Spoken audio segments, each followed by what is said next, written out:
नमस्कार, माझं नाव आहे प्रिया आणि मी परत एकदा स्वागत करते माझ्या या छोट्याशा व्हिडिओमध्ये. तर आज आम्ही आलो होतो आत्याच्या शेतात आणि आत्याने शेतामध्ये एवढं सगळं काही लावून ठेवलेलं आहे ना, तर व्हिडिओ काढायचा काही मोह आवरलाच नाही. तर हे बघा, इथं आहेत केळीची झाडे सगळी आणि वरण्याच्या शेंगा, त्याचा वेल आहे इकडं या बाजूला. तर सगळीकडं म्हणजे जवळपास, आणि हे काही विकत नाहीत काय नाही, शेजारी पाजारी जे आहेत त्यांना देऊन टाकतात. केळीचे झाडं पण एका साईडकडं आणि असे लावलेले आहेत रस्त्याच्या. हा आहे पूर्ण गहू आहे आणि ते त्याच्यामध्ये नाही का, म्हणजे जे तण आहे ते काढायचं काम चाललं होतं. इकडे लसूण लावलेलं आहे, लसूण, मिरची, परत इकडं अजून वरण्याच्या शेंगा, थोडीशी शेपूची भाजी, म्हणजे जे काही घरी खाण्यासाठी ते सगळं शेतामध्ये त्यांनी लावलेलं आहे. जे विकत काहीच घ्यायचं काम नाही आहे, सगळ्या प्रकारचं धान्य. तर इकडं भुईमुग लावलेलं आहे असं, आणि त्याच्या चारही बाजूनी साड्यांनी असं त्याला बांधलेलं आहे, कारण इकडं डुकरं खूप जास्त त्रास देतात भुईमुग लावल्याच्या नंतर. तर मिरचीसुद्धा किती छान आलेली आहे बघा. आणि हा आहे लसूण.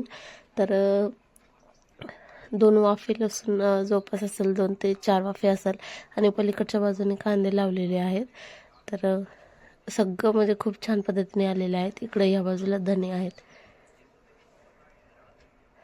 अशी पूर्ण एक शेवटपर्यंत काकरी आहे धन्याची. आणि हे बघू शकता, चारी बाजूने साड्यांनी त्याला हे केलेलं आहे, कारण डुकरांनी ते भुईमुग जे आहे ते हे करू नये त्यासाठी ते गेलेले.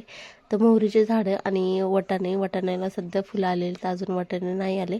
तर त्याच्यामध्येच थोडे थोडे नाही का, जे काकडीचे वेल असतात ते पण आहेत त्याच्यामध्ये. आणि बघू शकता, मग त्याच्यानंतर इकडं हरभरे वगैरे पलीकडच्या बाजूने. तर असा एवढा वाटाणा लावलेला आहे. आणि आंब्याला सुद्धा किती मोहर जास्त लागलेलं आहे बघू शकता. आता जर सगळं वातावरण व्यवस्थित राहिलं तर ते मोहर टिकून राहील, नाही तर आभाळ वगैरे आलं तर मग पुन्हा कळून जाईल.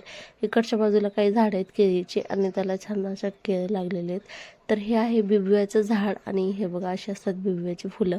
तर आपण बऱ्याचशा अशा वस्तू असतात की आपल्याला डोक्यात येते हे कसं बनत असेल किंवा ह्याचं झाड कसं असेल असं वाटतं आपल्याला. आणि हे किती छान वाटतंय बघू शकता तुम्ही. आजचा व्हिडिओ कसा वाटला नक्की सांगा, आणि व्हिडिओ आवडला असेल तर एक लाईक करा, चॅनलला सबस्क्राईब करा. भेटू पुढच्या व्हिडिओमध्ये.